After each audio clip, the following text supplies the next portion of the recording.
here. All right. How is everyone doing? Good. A little low. I know it's a long day, right? We're almost made it. This is the last one before you get to go outside, freshen up, and have a drink. I appreciate everyone coming.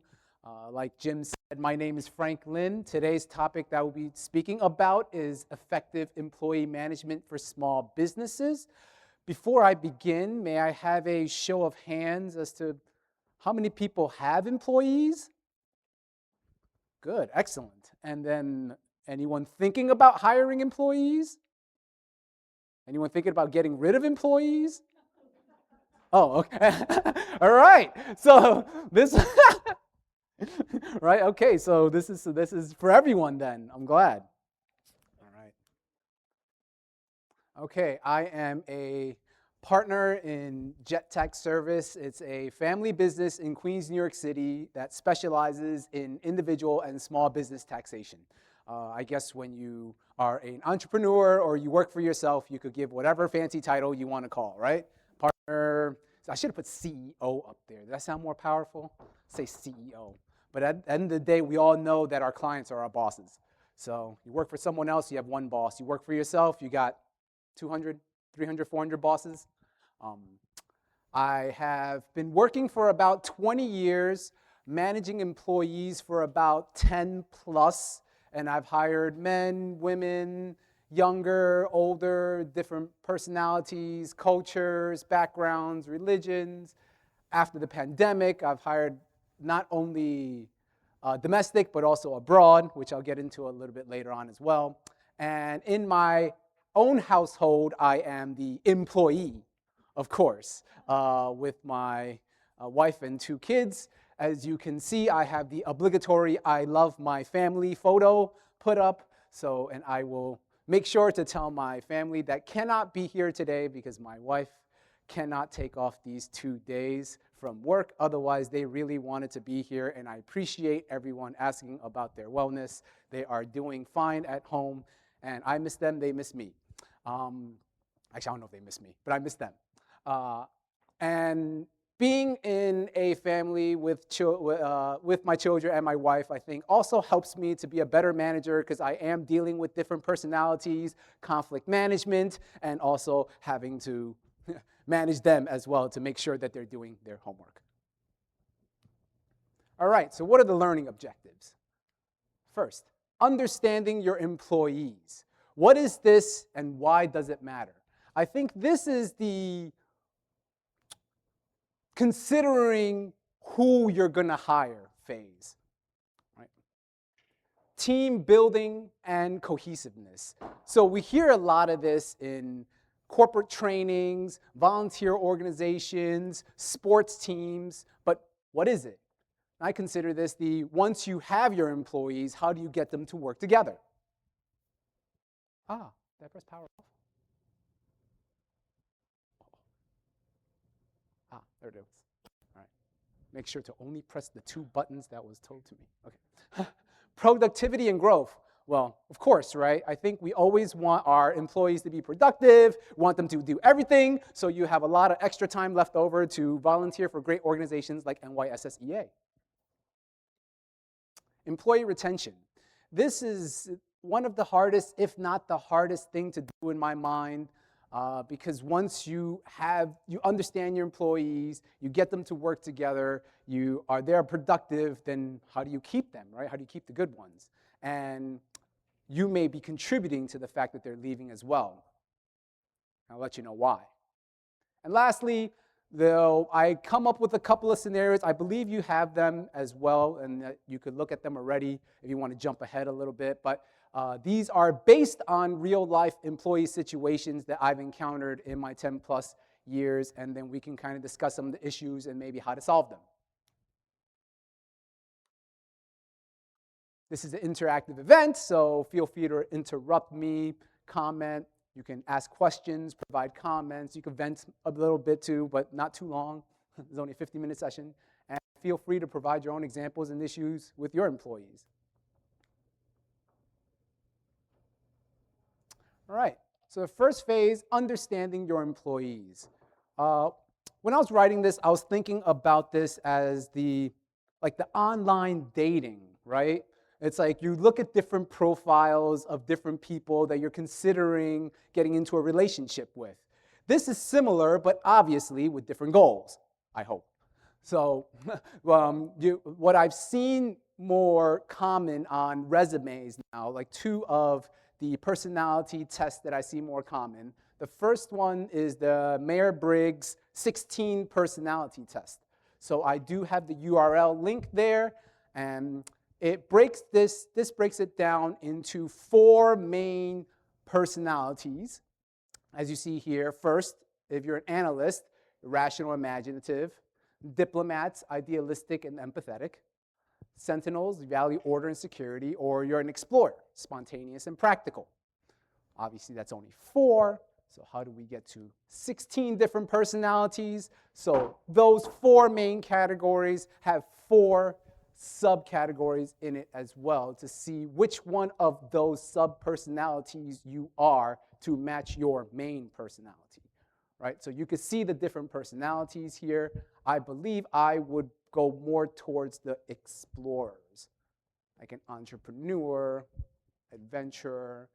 You see like an analyst is logistician, commander. So how does this play into whether you're considering hiring an employee or not?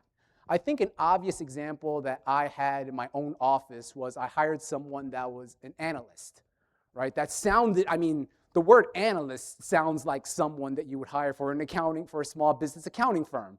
So at first, I didn't take too much stock into this. I was like, okay, she did this thing. She put it on her resume. I Googled it. I looked it up. This looks great. It looks like she could do the work. So I gave her a shot. And I had her do different tasks. It's a small business. We're not, analyzing a 200-page K1 every single day. So, I had her do various tasks, admin, preparation of individual tax returns. And I realized that for her personality, she was great at, putting documentation together and preparing individual returns, but she was shy and timid, a little bit more introverted when it came to contacting clients for missing information. And I started realizing this, and when I had her, face to face with clients or maybe on the phone with them, she wouldn't say a lot of words. She doesn't know what to say. She was kind of stumbling and fumbling over her words. So I was like, all right, then how about you just email the clients? So she felt more comfortable doing that, and then she could just kind of hide. I call this like kind of hide in the corner and just on the computer and do her work. So then I thought back on it, and I was like, oh, okay, this probably ties back into what kind of personality she has.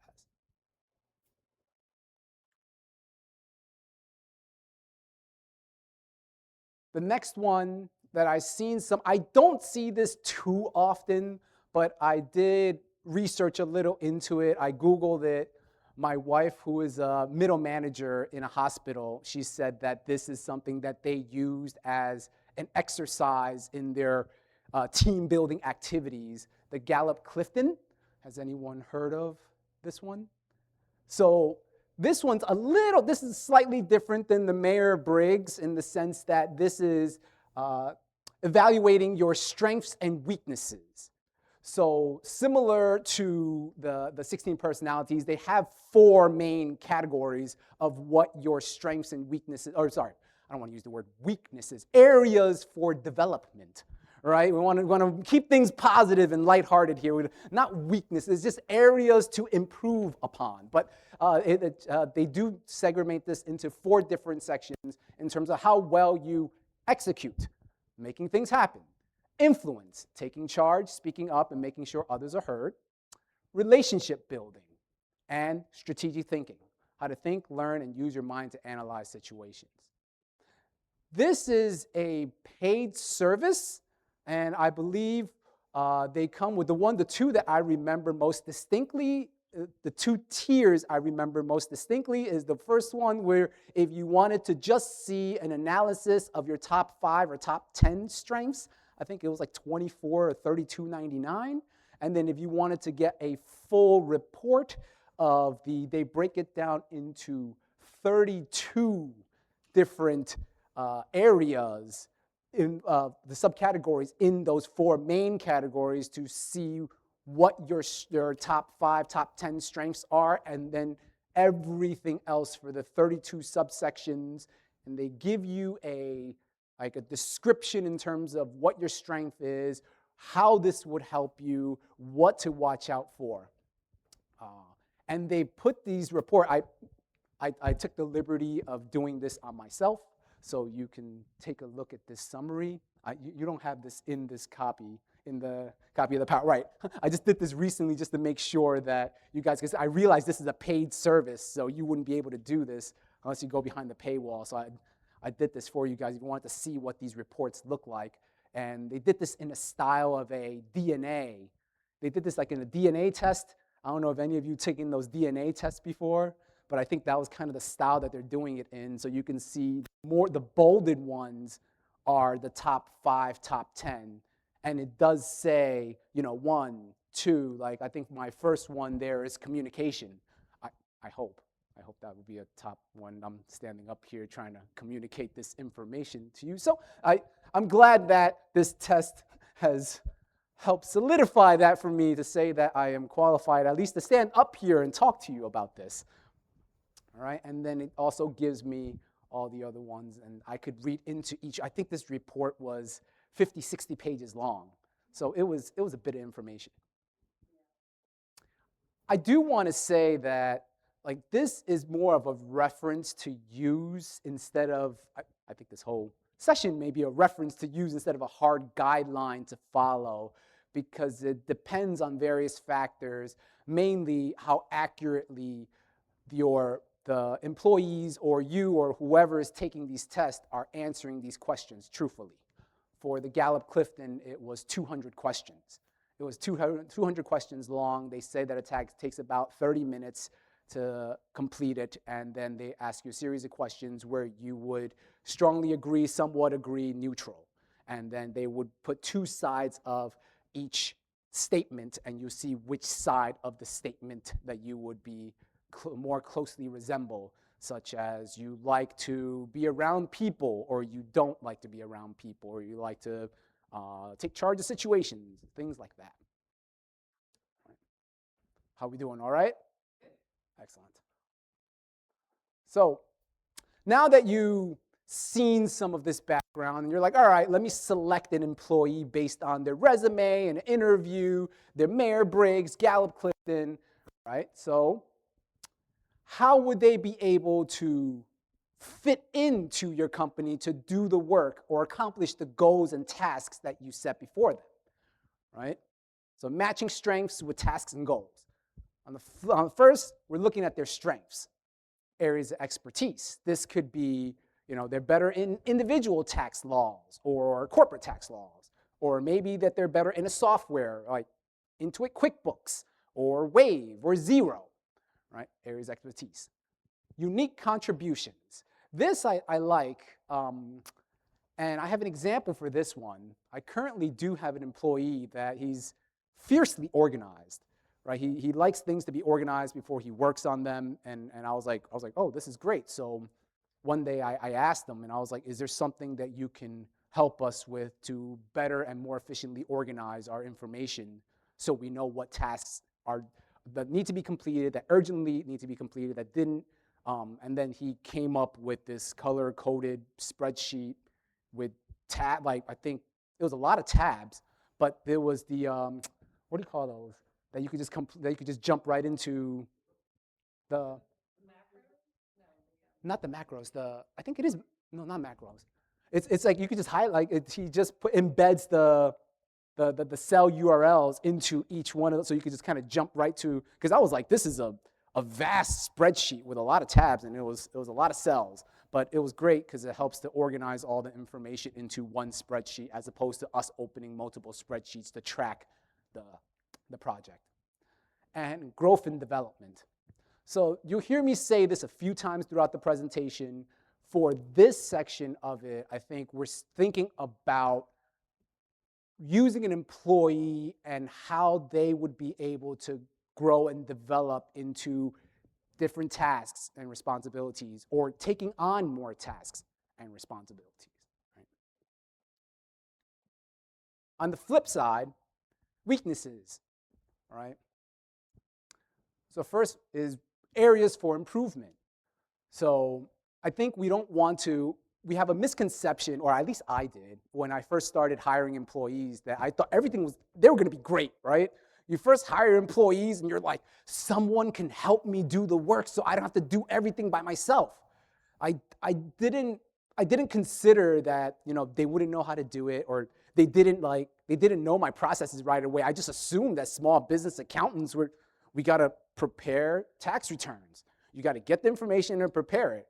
But there was so many nuances to that as I started, working with employees, hiring employees more, that I realized, I was like, oh, some people may pick these things up faster than others. Or if you look for, now I refine my search process for employees to look for ones that come from a similar office size, similar clientele, right? Similar softwares that they use. So I think that way it kind of matches more when they come in. I'll be like, okay, I have a good idea of what they can and cannot do. Performance gaps. Where did you see them in terms of how much work and what type of work they're doing versus where they are now? And if it's a vast difference, then I think that's something we need to make sure that they are able to improve upon. And collaboration opportunities. So a weakness can be turned into a strength, right? And what I mean by that is, in the example that I had before, the person that I hired before, she was very great at inputting information, preparing tax returns, organizing everything, but she was very shy, she was timid. So I paired her with someone that was more outgoing, more sociable, that fed off the energy of the client and talking to people, that kind of motivated him to do the work. And I was like, okay, then you can help to contact the clients for information that we're missing, and then you can kind of pass it along to her. So he can spend more time to get this, where she could concentrate and focus just preparing the returns. That's kind of how I feel as a collaboration opportunity and turning weaknesses into strengths. All right. So now that we have seen, I changed this slide up a bit just to make it more clear from the one that you have in your PowerPoint. So now that we have an understanding of employees, kind of what kind of work they'll do, now it's how much work are we giving them, right? So in this case, we're setting goals for them, and then the acronym I want to use is SMART.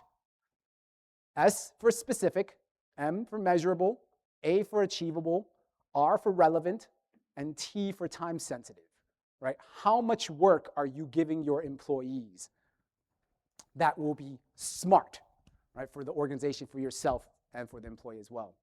Specific goals. I think something that I was talking about already, and we can just keep using, individual tax prep, right? I think all of us have individual tax returns that we have to prepare, and tax season is when we have a lot of them. So we have to give SMART goals to our employees to make sure we get through the season.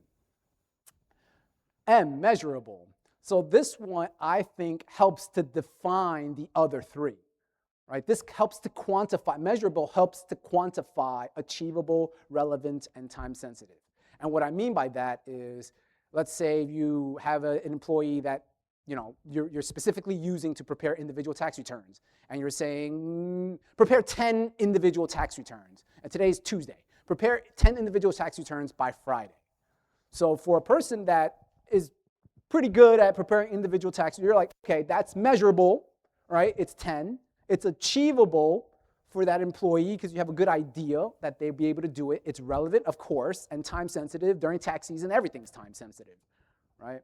However, if you change the example a little bit and you said 10 tax returns that have K-1s with 80-page supporting documents and multiple states, then those may not be SMART goals that you would have your employee achieve.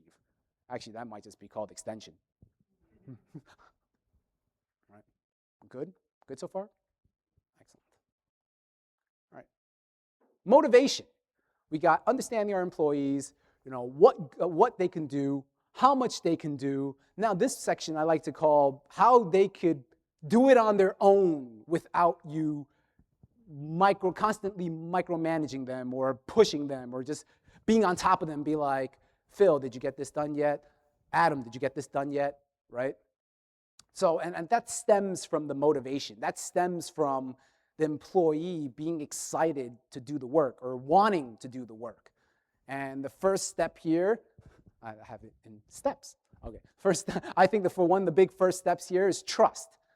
Obviously, you want to trust your employee. I mean, we have a lot of sensitive information. If you're not trusting your employee, I think that's a done deal. But I think the employee needs to trust you as well. And in that sense, you need to trust that, they know what they're doing. So it's not like you're constantly second guessing them or you're kind of asking them questions and having them do things over. So I think it needs to be a trust both ways. Sense of purpose. I remember, and I think most of everyone in the room as well, when I remember a time when you have to mail your tax returns, right? You have to put the stamps on the envelope. That's what I did when I was younger. You put the stamps on the envelopes. You have to get to write the addresses. You have to seal the envelopes, and you have to bring them to the post office, right? It's like you're not going to. You're not going to hire anyone. Actually, there's still some returns that are paper mailed, but you're not going to hire somebody to just keep making them do that work.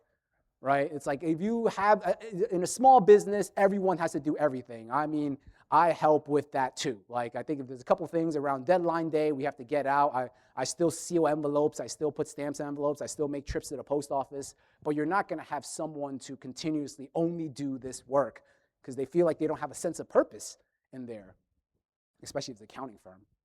And growth and development, this is more from the employee perspective now. For them to have a sense that they are achieving success within your firm in their own personal beliefs and their own career goals, not just what you have them do. And if you have these 3 steps, I believe you're on your way to having your employees be more motivated and happy and wanting to do the work.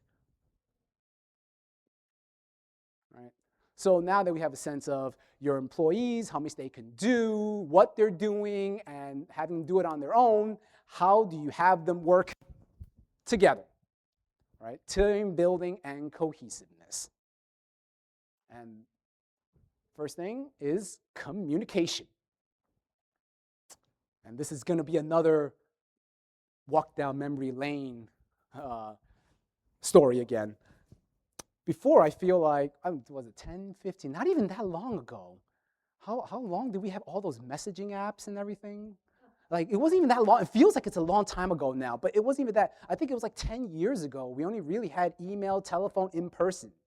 I wasn't using apps, and now they have like Slack and Monday and Asana, right? In addition to WhatsApp, your messaging, Line, WeChat, we have everything now, right, to communicate. So before, we weren't communicating enough, and we had to have more communications. And I remember the first time I was managing employees, I'll be so excited setting up agendas and printing them out and calling, office meetings. I was like, guys, we're going to call a Thanksgiving office meeting, and we're all going to go out to have dinner together. Like calling a meeting together to communicate about the upcoming tax season was exciting. I think fast forward to now, I think we over communicate, right? I think now it's just we're throwing messages. It's messaging apps. It's like Slack. It's emails. It's phone calls. It's in person.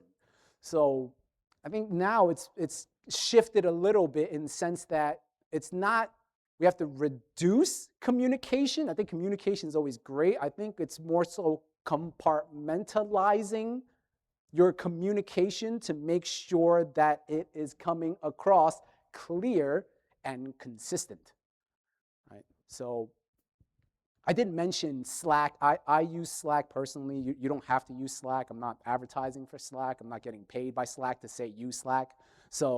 But I use that just because it helps me to segregate out the different conversations I'm having with the different people. And that really helps if you have remote and abroad employees, people that are not in the office that you talk to face. So that's instant communication. Yes?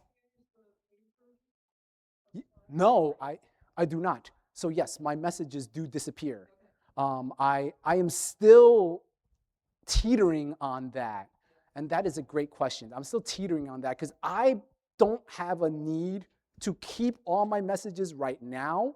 But if later on I feel like it's necessary for me to keep communication, or I think to have some of the other pro features, I got to look into that, then I may consider it.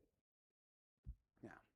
And yeah, you don't have to. I'm not advertising, just saying that you have to have a paid version of a communication app to be successful. I don't. Right. Listening. I think this gets lost, right?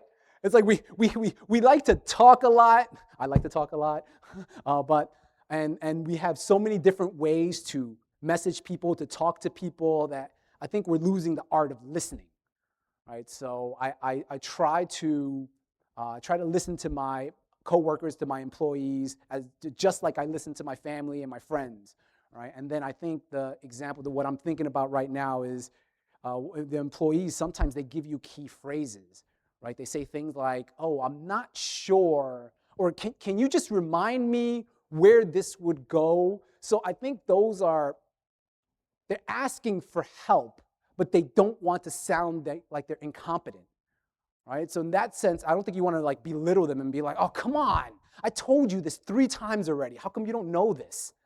Right? So that's why it's good to be able to listen and say like, "Oh, okay, okay, it's good that you brought this up, and let's work through this together." And of course, right, after you listen, then you give timely and constructive feedback. Uh, Usually when one of my employees or one of my coworkers does something incorrectly, I don't want to start with, "Oh, this is wrong," right? I usually like to start with, "How did you come up with this? Like, how did you arrive at this? What did you do?" Right? I like to get to the root of the problem, because if you have one project like this and you say, "It's wrong, do it this way," then if they still have the same processes and you give them 4 more projects like that, they're going to undertake the same processes and still come out potentially wrong. And then you have to go back and be like, "Fix this, fix this, fix this, fix this." So I usually start with, how did you come about how did you get to this conclusion? What did you do? Walk me through your steps. And then we can work together to see how we can improve the process. I think this also makes it feel like they're part of the team, right? Instead of on their own. And lastly, communication style. So there's various communication styles, and I think we have to be careful to make sure that sometimes, even though we may not realize it, that we could be using one of more ineffective communication styles. So passive, right? It's like if an employee does something wrong and you're just kind of like, "Well, that's all right. It's fine. It's fine. It's fine." Right? Like, I'll do it. It's fine. Like, or something like, "Oh, that's a little bit more passive aggressive, I feel." But like if you're passive and you don't really give clear communication as to, what the issue is and how to resolve it, they may keep doing it. Aggressive is if you're just kind of belittling them in front of them and just say like, "This is terrible. I don't know what you're doing." Whereas passive aggressive, I just I just mentioned that, where it's like you're like, "It's fine. It's fine." And lastly, you want to be assertive, right? You want to, if there's any issues with your employees or your coworkers, whether it's related to work or personal, whatnot, you want to be assertive and you want to let them know how you could resolve the problem together. Right? Appearance and workspace. So when I was rehearsing this in front of my wife, she was like, "What does your the way your workplace, like, why does it matter in terms of team building and cohesiveness?" And it's like, you go to work, you get your work done, and you go home, right? It's like work is work, and then home is home. It's like, why does it matter to have a good appearance? And there's a few things, right? You want to make sure that it's comfortable and functional, so they're not thinking about, "Oh man, like this is kind of dirty," or like, "I don't feel safe in the workplace." It promotes social connection. And in my office, we have a open, I think it's like before the pandemic, actually, before the pandemic, a little bit longer ago, everyone was in the cubicles, right? We were in the cubicles with the dividers. And then And then as we moved along, we're like, oh, we should have the open concept. We should have everyone kind of sit next to each other, keep each other accountable, and also feel like you're part of the same team. So we all sat next to each other with computers and no dividers. And then the pandemic hit, and what happened? We all went back to like cubicles because we're like, oh, okay, we don't want to get sick. So now, I think a happy medium that I come up with in the office is plexiglass dividers. So I think that helps to have a cubicle feel, but a open space social connection for team building and cohesiveness in an office. Right? I think we can all still see each other. We can still all hold each other accountable. If we're sitting close to each other, you can't play Tetris on your computer for the whole day. The person next to you can still see you, right? So that's why I have the plexiglass dividers as opposed to like these kind of dividers, right? Otherwise you can't see them. You don't even know what they're doing in the next cubicle. And obviously psychologically it's got to be a safe environment. Achievements and recognition. Once we see this slide, I know it automatically, or at least when I was coming up with this slide, I was automatically thinking about monetary rewards, right? I think that's a very easy one that I can just get out right away in terms of achievements and recognition, right? And yes, I don't want to undermine that. I don't want to say that that's anything less effective. Monetary rewards, it works, it's great. It doesn't even need to be a bonus on your wages. It could also be gift cards. It could be experiences, Broadway tickets, anything like that. That'll still be monetary. It's just you're not giving cash. But I do want to say that the other achievements, such as saying that you did really, like one of the examples that I had recently was I had an employee help me to organize, I think it was like a 200 plus assets on a depreciation schedule. Because I had a client transfer in, and I was like, appreciate you helping me to put this together, to organize it. I couldn't get the file to transfer over, so we had to have to do this manually. It was a lot to get. Was that? Yeah, we couldn't get the data file. So we had to manually input, all the assets, depreciable life, how the makers, whatnot, how much it was already depreciated, how much is left. You had to cross-check to make sure it was correct, and then at the end, it's also book depreciation versus tax depreciation. So I did tell them, I was like, I appreciate that you helped me do this. It saved me so much time, and I think that is something that, he felt good about, even though it wasn't specifically like here's $100, right? So it doesn't need to always be monetary rewards.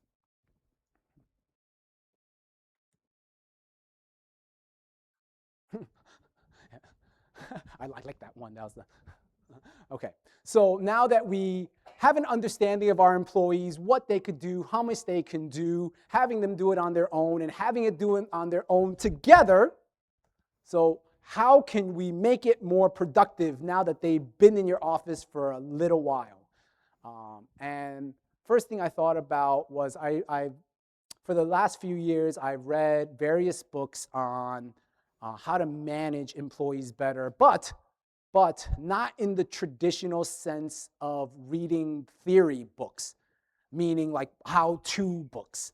I feel like that is not as efficient because the people that probably wrote those books, I don't want to take any credit away from them, I'm sure they're all better than I am, but I feel like that's more so, it works on paper. It may not work in real life.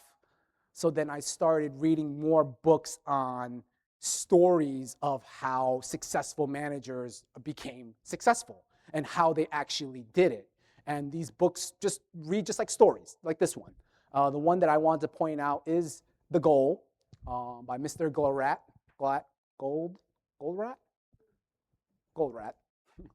And this book is about identifying and managing bottlenecks.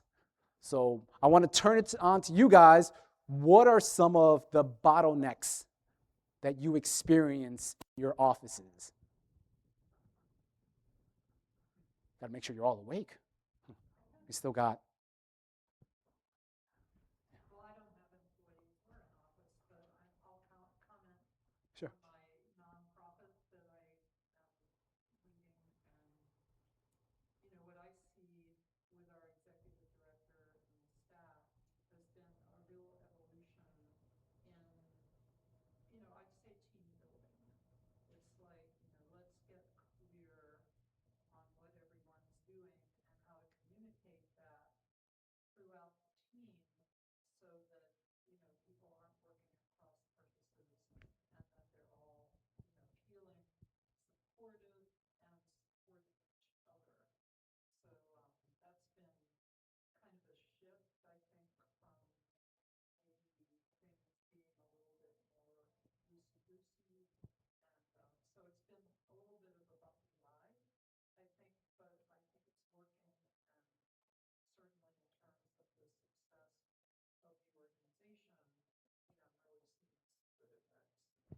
That's good. I think you gave the problem and the solution all in that one example. Right. So the problem, I think, was just the people weren't understanding like what the work that they were doing or who was doing it or when they were doing it. So people may be duplicating the same work, or like one person was doing one part not as well, then the other person had to go back in and redo it. Right. So that I think that when they communicated, then it was like, all right, you do this better, do this, and then I would probably do this better, so I'll do that part, and then we'll reconvene. Something like that, right? And I know I got some examples of bottlenecks that I had in my office. Getting client information, right? I think that's got to be top 5, if not top 3, if not the top 1. Oh, yes, that's a that's a bottleneck too, right? I can't file your return until you pay me, right? I think getting paid, getting client information, the things that we could control the least, I feel like are bottlenecks there, right? Or getting the returns prepared accurately, that's another bottleneck. Or reviewing, right? I don't know if you guys have any issues reviewing, but I do. It's like for a while I was the only reviewer for my clients' tax returns, and then I had like 3 people helping me to prepare, and they're all throwing it at me all at once. And I was like, I can't review 3 returns at once, not accurately at least. So in the book, they gave a great example that I remembered, and it's the Herbie example. So in this example, you had a question? Comment? Yeah, yeah.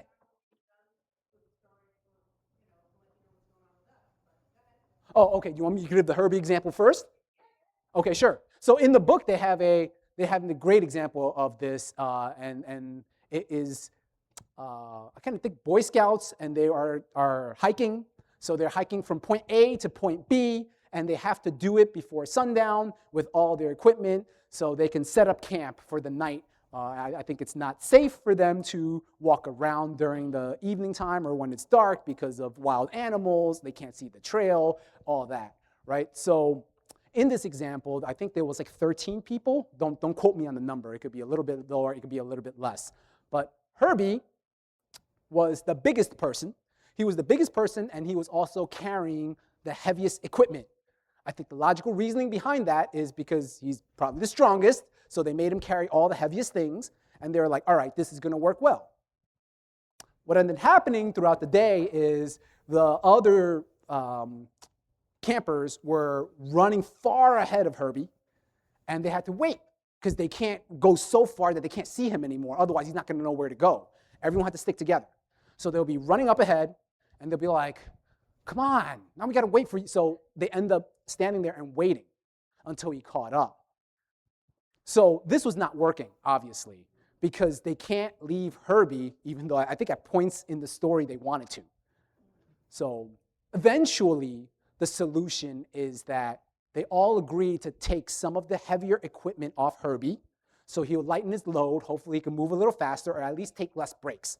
Right? And I think the other part, which is key, is they put Herbie first. They put him in the beginning of the line. Right? So in that sense, everyone moved together. They moved a bit slower, but everyone moved together.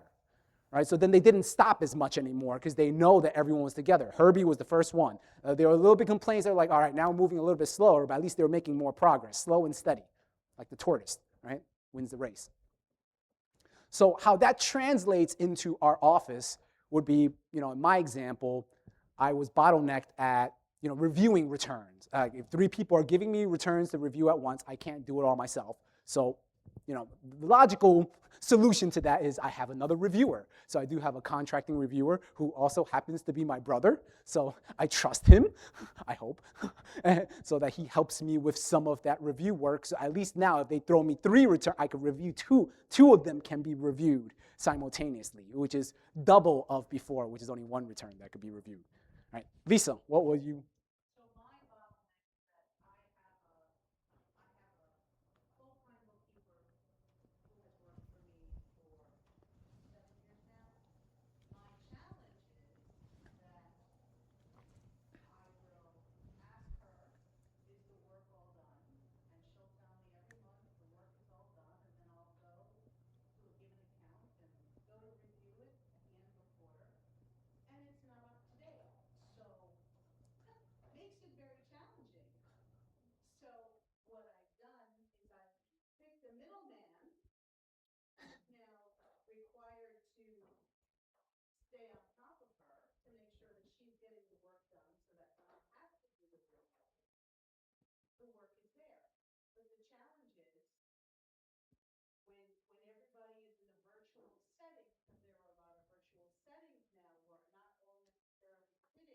Mhm.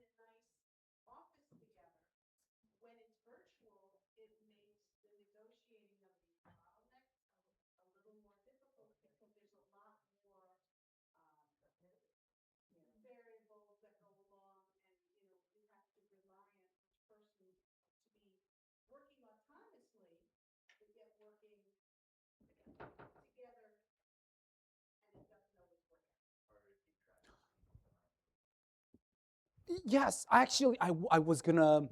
You No, actually, I was going to say something about that in the appearance and the workspace. Wait, can I say this for Lisa? I do with my remote workers, I have weekly check-ins where I would set an agenda, like I would make it 1 week or 2 weeks. So I have enough time to review some of the work. I will set up an agenda and then I would call for a touch point meeting through Zoom or whatever. And then I would go through and say, like, hey, this is what you did, this is what was good, this was not. So do you feel like that would be something that would help if there was a week? Like, it's not that you're on top of them 24/7, but like it's a weekly.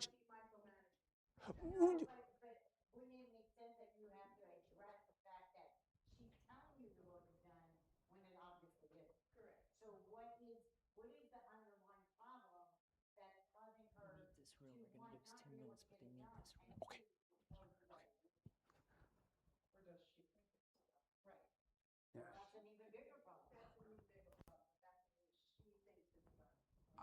Yeah. I don't know if that would help. I just got the 10-minute warning, but I don't know if it would help if you had regular check-ins to keep her on. Okay.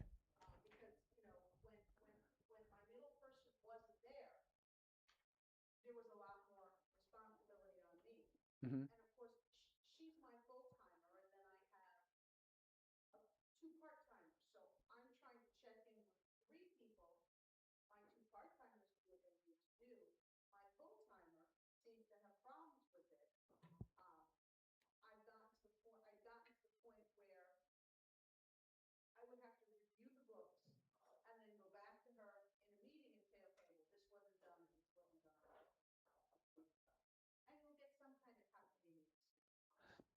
Right. I think the goal, or at least I hope the goal, is that you're getting her to be more motivated.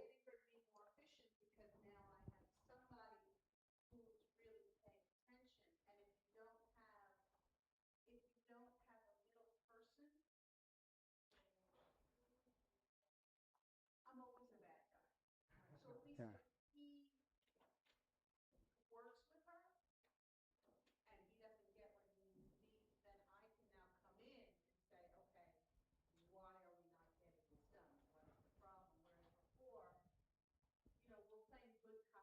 Hmm.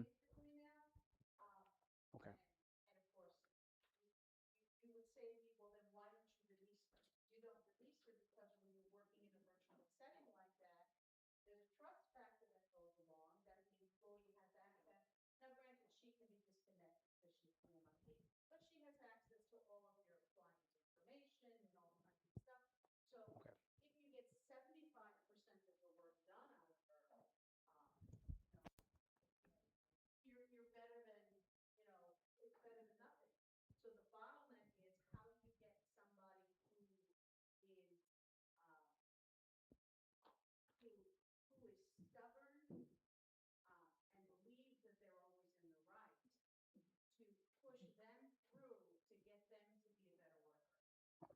Okay.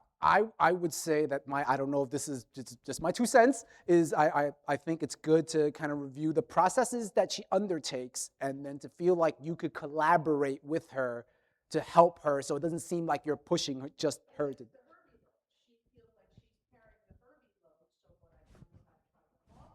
Yeah. Mhm.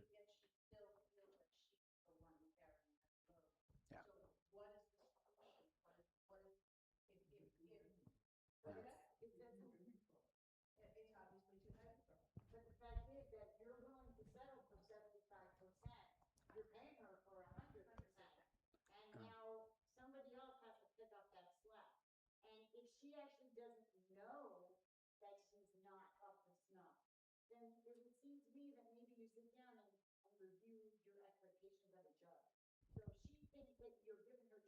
work and you think she's not doing enough work, then perhaps there needs to be a meeting of the mind so that you can understand whether or not she's capable of coming to where you need her, and she understands that you, you know, are paying her to do a job that she's doing 3/4 of.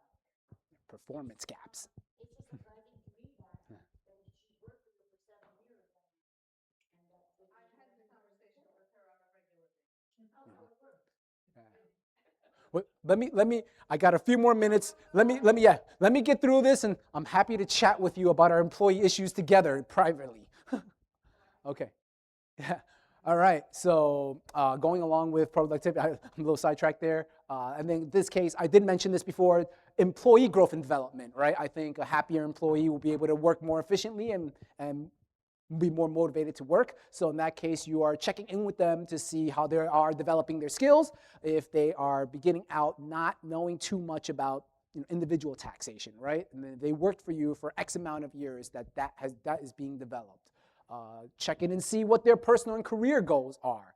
Right? I think we focus a lot on our perspective as managers, as our company, entrepreneurs, and we're like what we want. But I think to have a motivated employee, you also have to focus on what they want out of this work or this job. And then with the skill development and personal career goals, then I think they'll take more ownership of their work and they'll hopefully do better work as well. All right. So now that we know our employees, we have a sense of what they could do, how much they can do, how they could all work together and be efficient. How do we keep the good ones, right? How do we keep the employees? How do we keep the good ones that we developed or maybe that just came to us, right? Have a transparent company culture. For the company goals, I think we, as managers, entrepreneurs, reiterate this all the time. And it's built into this because it's built into us because when other people ask us about our firm, we're not going to say bad things. We're going to obviously say great things, and we're going to say how we're trying to get better. So I think company goals comes very easily. But the challenge is something that cannot be dismissed. You can't forget about the challenges as well, not only to what you're thinking about, but also to make sure that your whole team understands that and how we can get through those challenges together. Also, I feel like, and I hear this a lot from my wife, when the company, like the companies that she works for, when they don't outright say what the challenges are, everyone sees the writing on the wall. I don't think anyone is naive. Like they all know, like, ooh, like I might get laid off next week or whatnot. So I think it's good that there's communication, not to say, oh, by the way, Jim, you're going to get laid off next week. Not that, but I think it's good to have communication as to, okay, we have, potential budgetary concerns in our company because of X, Y, and Z, right? Instead of just saying like everything's fine, and then next week you get an email and everything shuts off and you have to leave, right? So I think letting know what the company challenges are is important, just as important as reiterating your company goals. Total compensation packages, right? We think about just the salary and just the bonus, but I think other people have other, like 401ks, the medical insurance, and childcare. I think childcare is a big thing now, right? So you could think about other benefits that you could provide your employees besides just the salary or just the bonus that would help them and help them to stay in your company longer.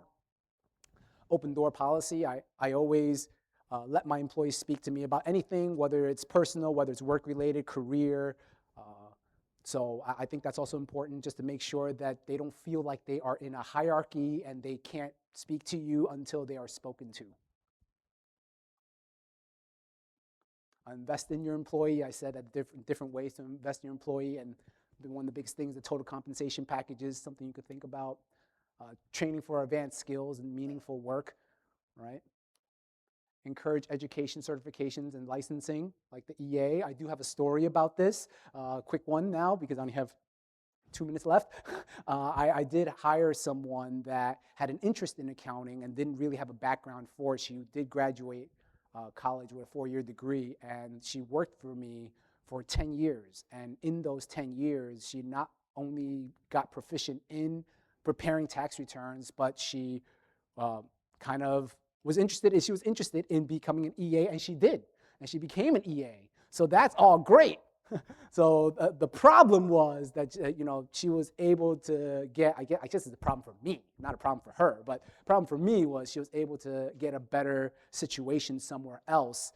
And I don't want to say that it was all my fault, but it was because she moved with her family to a different location, and that other location was closer to where she moved to.